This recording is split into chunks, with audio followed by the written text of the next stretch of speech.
Hello and welcome to Keeb Quest. And Keeb Quest is, I'm going to be upfront about this right now, one of my favorite games in recent memory.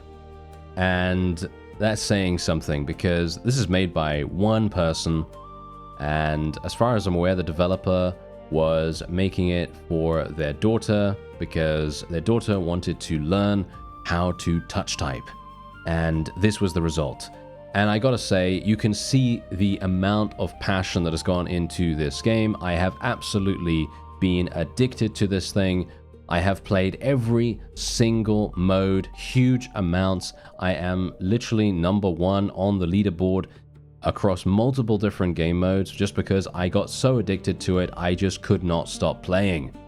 And there's also an endless mode if you really badly want to go in there. You also have training, which is adaptive learning, intended challenge on normal, or if you want to go for expert, then you can of course do that, which increases the enemy attack, enemy speed, and so on and so forth. That also increases your enemy length, or should we say word length.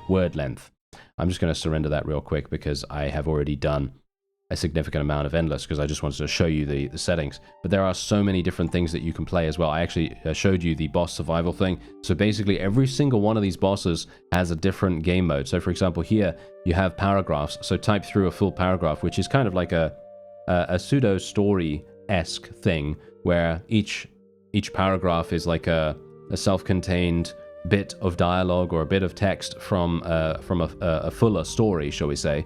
And then you have falling words, which is basically just random words that are falling to the floor. You want to make sure you hit them before they hit the floor.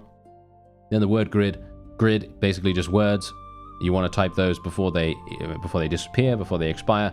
And then you have the gauntlet, which is basically exactly surviving against all 5 bosses. I'm actually going to show you the gauntlet right now, just so you can get to see every single mode in one go. And I'm gonna surrender the game mode at level 5 or whatever, just so that you get an idea as to what's going on with each and every boss. But after that, I'm gonna show you the campaign mode and the adventure mode. The adventure mode is extremely fun as well. Basically, every single day there is a story here, and you can. It's basically the story of the day, pretty much. And it pretty much just puts that story front and center, and it just kind of puts it in your face, basically. And it's just like, hey, you should play this one. And I'm like, yeah, this is great, because pretty much what this is a choose your own adventure, and you go in and you type the story itself, and then once you're done with a particular chapter of that story, you get the opportunity to choose what to do. So in certain situations, you have a secret letter that you have to deliver to the queen, and you have to sneak in to this masquerade ball, and you can't get seen, so you have to make choices dependent on what yeah, anyway, you know what I'm talking about. You basically just make choices, and if you get killed or not, then it's up to you. Anyway, I'm gonna shut up here because I need to, well, concentrate, I guess, and we're just gonna do the gauntlet a little bit here, and you're gonna get to see all of the boss survival levels.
And that's it. There you go. So those are all of the bosses that you can fight individually, and you can fight them a huge amount. And obviously it tells you everything that you need to know about how you've typed and how fast you were, how accurate you were, and all that wonderful stuff. As you can see, I was 100% accuracy for some reason. I'm never actually usually 100%, but there you go. Okay. And it also shows you a much more detailed breakdown. And this is something I have never seen in a typing game. I have never seen this in a typing game. I could be wrong about that. Maybe I have played a game that has something like this, but I have never seen this as far as my conscious mind can comprehend. So this basically tells you everything you need to know. Look at this. Look at this. It literally shows you your problem keys. It shows you your problem pairs. It shows you your pace curve and what you were able to do. And obviously, this is extremely useful if you are wanting to become faster at typing. And obviously, for me personally, I don't really care if I'm fast or not, but I really love typing games. And this game has absolutely blown my expectations out of the water, because I wasn't expecting anything. I was expecting, you know, standard keyboard, keyboard combat and, you know, things like that. But this is actually so much more than that. It gives you so many tools to break down what you've done and and how to get better and everything. Anyway, now that I've shown you the boss survival, I've shown you the gauntlet there. All of these are included in that. There's also the academy, by the way. So if you want to do the academy, there's literally chapter upon chapter upon chapter of practice levels and being able to basically go through all of these and learn how to touch type.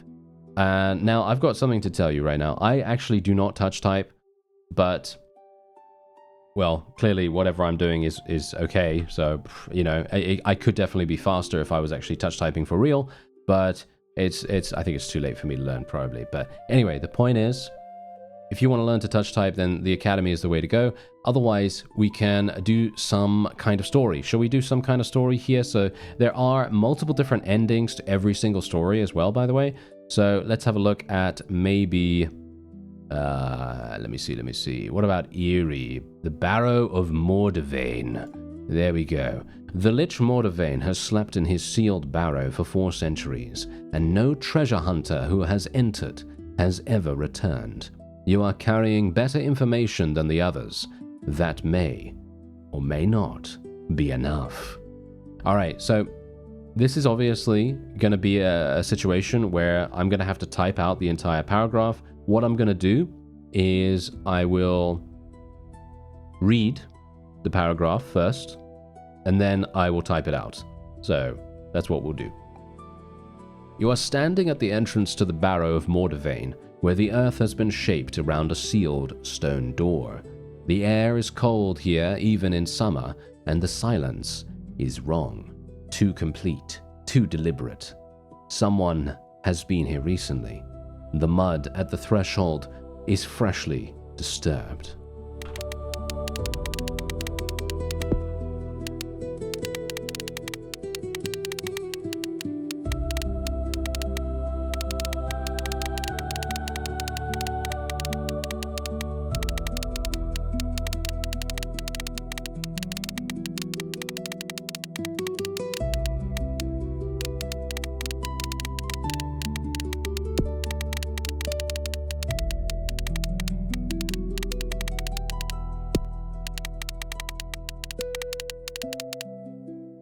And here we have our first choice. Push open the door or search for another way. We're going to push open the door. And obviously you have to type that. The stone grinds under your palms, cold and heavier than expected. The stone door grinds open on counterweights, and you step into a hall carved from living rock. 6 alcoves line the walls, each holding a stone coffin sealed with bronze bands. At the far end, a stone altar squats beneath a carving of a robed figure with too many fingers. A dark passage leads deeper beyond. And then we can choose between searching the alcoves, approaching the altar, or heading into the passage. I'm going to head into the passage. Cold air drifts from the dark opening ahead and chills your skin. The gallery is long and narrow, its vaulted ceiling hung with calcified roots that have worked through the stone. A carpet of bones covers the floor, not arranged in any burial pattern, but scattered as if they walked here and then stopped. Passages branch left and right. Ahead stands an iron door. Okay, so let's open the iron door. Let's open the iron door if we can. The iron is rusted, but the heavy hinges still move when pushed. The sanctum is domed, its ceiling painted with constellations in silver pigment that still gleams after centuries.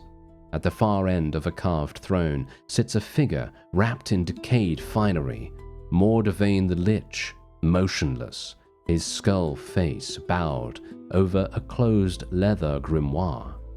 A hoard of coins and relics covers the floor before him. Ooh, okay, so we're going to approach the throne. We're going to approach the throne. Yes, we are. Hello. Your footsteps scatter coins that ring against the stone floor. He is not asleep in any natural sense. His robed form does not breathe. The empty eye sockets are aimed at the grimoire in his lap, with an attention that has not faded in centuries. Bone-white candles burn without wax along the walls. He is dormant. He is not gone. Ooh, I'm going to speak to him. I really, really want to speak to him. We are definitely speaking to him. Let's do it. His name rises in your throat before you can stop it.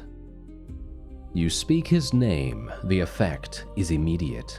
The empty eye sockets fill with violet light, cold and slow at first, then burning. The robed form straightens in the throne. The grimoire opens in his lap without a hand touching it. A voice, like stones grinding, says, "You have 1 moment to explain yourself." Ooh, here we go, here we go. Okay, I'm gonna offer a trade. I am 100% going to ally with the Lich, because I think that's fun. You raise your empty hands and choose your words carefully. Mordevain is ancient and beyond simple anger. He tells you he has had visitors before, and each of them wanted the same thing. He can feel the shape of your desire. He offers a counter. He will let you leave alive with 1 item of your choosing if you bring him something in return. Accept his terms, of course. Accept his terms. You nod slowly, though you do not yet know the price. You leave with a gold amulet of your choosing and the distinct sense that you have agreed to something without fully knowing what. Mordevain was precise about the terms and vague about his request in return. Outside, the sun is normal. You wonder how long you have before he calls it in.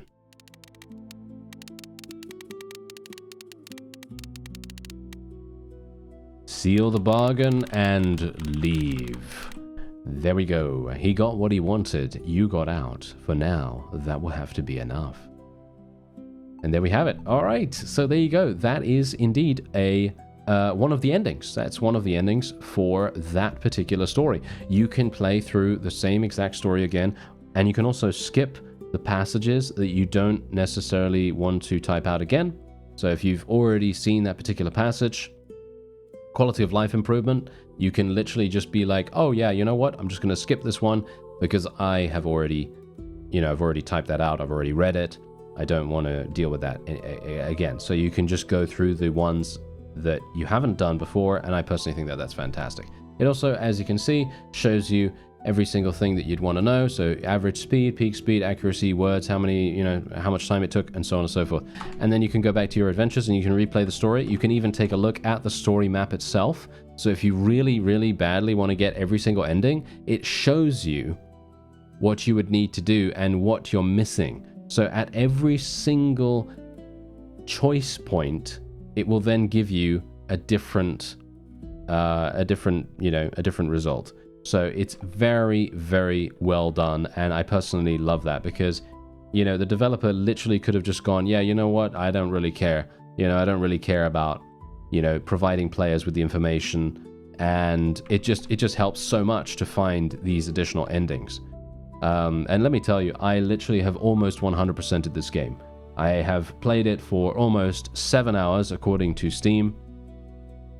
and I have absolutely loved every single second. And I am 97%. I need one achievement. I need literally one achievement until I 100% this game. Now, the mode that has been recently added is called Campaign. And Campaign starts at tier 1, as you can see right here. And if you do really, really well, it will skip you in tiers. And doing really, really well means, you know, not taking damage, not making mistakes, being quick, so on and so forth. So these are battles, and there are standard battles, elite battles, and boss battles. We're going to just start off real quick here. Now, when you first begin, they will not start attacking you until you start typing. So that's already fantastic. So what we're going to do is initially, what you really must check is each individual's speed. In my opinion, that's the thing that you really want to go for here. So we're just going to immediately eliminate that one, because otherwise it's going to be annoying for us to deal with that. I already messed up my my accuracy, unfortunately, because that's just how it goes. You know, that's just how it goes. If I'm talking, it's a little bit more difficult to actually type at the same time, because I'm obviously having to deal with words, and I'm not going to speak words and then say, oh, moon fresh, stale, fit. No, I haven't lost it that much yet, have I? No, not yet. But yeah, obviously, if you do this perfectly, if you do an entire battle perfectly, you will get a bonus score. And that is extremely, extremely useful, of course. If you make a typo, by the way, you will take some damage. As you can see, I've made 7 typos so far, and so I have taken 7 damage. Now, I can only hope that I'm not actually going to die here, because I really want to show you the entirety of one level of the campaign, because this is the thing that has most recently been added to Keeb Quest. Because before that, as far as I'm aware, they didn't have the campaign or anything like that. And it is actually fantastic. I really, really like it. I would love to see, actually, what I would really like to see is some little projectiles going off and shooting at these enemies, like we have in the Falling Word one. Because the Falling Word one is really, really fun, just purely because you do have those little projectiles flying through the air and you know, trying to defeat the big slime guy. So yeah, that's one thing that I would like to see, but obviously this is, yeah, that's such a small thing. It's not really necessary, is it? But it would be kind of fun. Anyway, yeah, we're gonna try and see if we can make it all the way to the boss. This is the first time I've done tier 12, by the way. So I'm not entirely sure if we're going to be able to, but all I do know is that once you defeat the first boss in the campaign, there are multiple bosses, by the way, multiple levels of bosses. So once you defeat the first boss, you will get a small heal. You're going to get 25 HP, I believe, healed. There's the boss battle. There's the first one. This is a paragraph guy, I think. Oh, no, sentences. There we go, yeah. And this should be pretty easy, because all you have to do is just, you know, type this out. Not a problem. Every lock has weakness somewhere. Someone tipped off the city watch already. And indeed, I am obviously making mistakes, but, you know, that is how it is. And there you go, 25 additional experience. Actually, HP, sorry, not experience. But yes, what's really cool as well is that it actually tells you how many words a particular enemy has. So if a particular enemy has only like 4 words or something like that, you really probably want to target that one. In my opinion, at least. That's the one that is going to be the easiest for you to deal with. Need to make sure that I parry that one. Parry is another mechanic that basically only occurs when an enemy has their bar colored red. If it's colored red, you will be able to parry them and reduce their timing bar all the way to 0. So that's just something to bear in mind, as in, you know, strategically, you could do something like that. For example, I could wait until I do it, and then boom, look at that.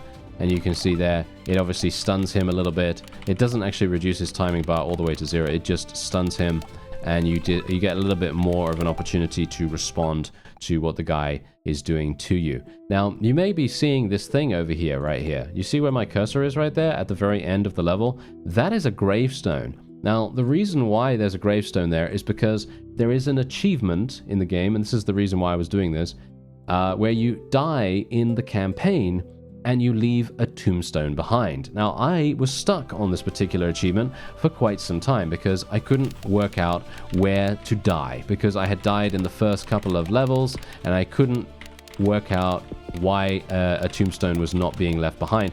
But it turns out that you have to die on a boss level or something like that, as far as I could tell at least.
And here we go, we've reached the final boss, and this is going to be a guy that wants you to type out basically an entire paragraph, so let's do it. Let's see how we go.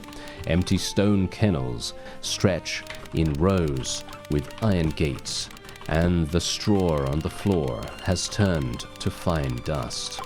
Water troughs in the center have overflowed from rain, and the runoff has carved channels in stone. And boom, he's dead. As you can see, it actually would have taken me a very long time to die there, and it did. It took me multiple minutes to die there because obviously you have to wait until his timing bar goes all the way to the edge, and then he does like 7 or 8 damage to you per hit. Anyway, there you go. Look at that. We did it. 97% accuracy, 94% perfect words. Could have been better, but obviously I was commentating a little bit there. But yeah, you know, that's how it goes. And as you can see, we get a tier up, and we're going to continue going through and getting harder and harder opponents. And there's also a new training. This is actually a new update that I believe the developer has just added. And you can see here, welcome to training, a place to practice your weaknesses. Type the words shown here, same as any other encounter. Your weakest letter pairs appear here, picked from the ones you struggle with. Type words correctly to fill the bar. This fight can't hurt you. HP never drops. Practice as much as you need. Complete the bar to train your next weak pair. And this is insanely cool in my opinion. Again, this is another one of those things that I've never seen another typing game do. Technically, this is a kind of like an educational aid in a sense, but I actually feel like it is so much more than that. I feel like it has so much to offer, not just this. It's really amazing. So yeah, shall we go through this? I'm actually going to go through this so that we can actually see what the game thinks are my weak pairs. I'm not sure if it's going to come up with anything, but let's have a look, because I'm definitely going to make a mistake at some point. There's one, like that.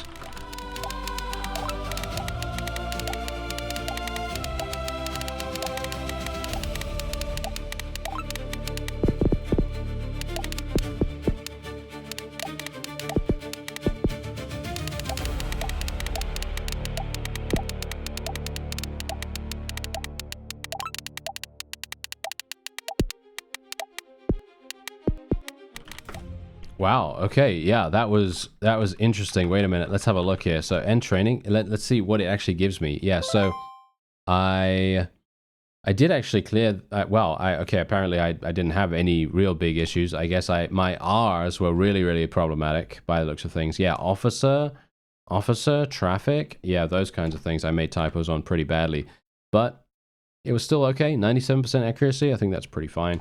Not too bad. But yeah, that's a new mode that he has just added, and it's really quite fantastic. I have to admit.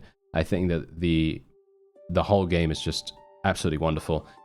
Yeah, if you want to check it out, it's really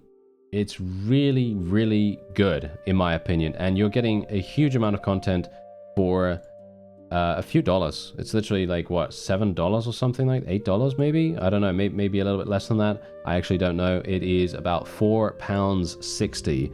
That's obviously British pounds. I have no idea what it would be in USD or something like that. But yeah, I'd highly recommend checking out Keeb Quest. It's an underrated, absolute diamond in the rough here, and it needs to be discovered by more people. And yeah, it's fantastic.